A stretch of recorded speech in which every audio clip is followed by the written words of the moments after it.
I know that it can be very difficult to build trust in marriage. Well, frankly, let's just be honest. It's hard to trust anyone. Like, how do you know they're not going to hurt your feelings? How do you know that they can keep their word? How do you know that they have the character to go the distance with you? How do you know that they're stable, right? All of these things come together to make us not trust one another. I mean, let's be honest. Nowadays, it is very difficult to find someone who's going to tell you the truth consistently make sure that your feelings are taken into consideration, that they don't hurt you, that they don't say the wrong thing. In fact, it's almost impossible. No, it is impossible to find relationships that are completely trustworthy. So what do?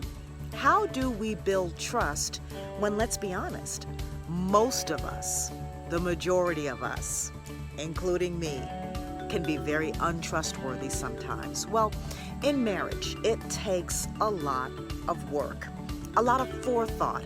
You've got to begin to think about what trust looks like in your relationship. So it starts with you. Let me ask you a question.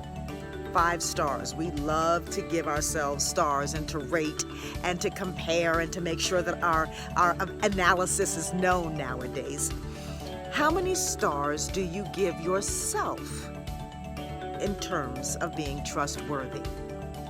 How often can your partner guarantee that what you say you mean? How often can they trust you to be emotionally stable? How often can you make sure that you are doing everything that's possible to be in integrity, to let your yes be yes and your no be no? How many stars would you give yourself? And then, how many stars would you give your partner? How often do they make sure that they tell you the truth at all times? That their character is impeccable, that you can trust what they say, whether it be big or whether it be small. That rating system will begin to give you an indicator on where you are right now. So, how do we then begin to move? Because let's be honest, nobody's perfect, right? Building trust in marriage needs intentionality.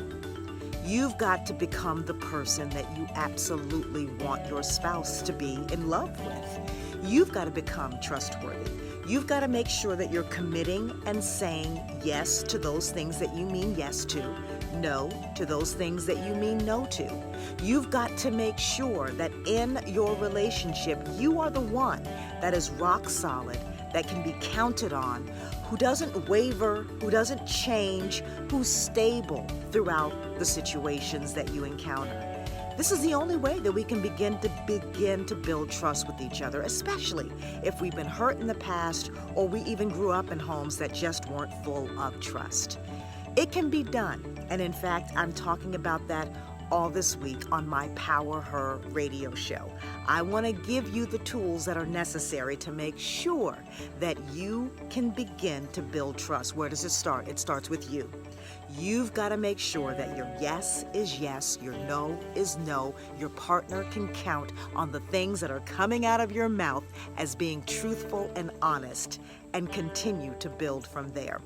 Visit my website at JenniferKitt.com to listen to this week's very important Building Trust in Marriage, Power Her radio show.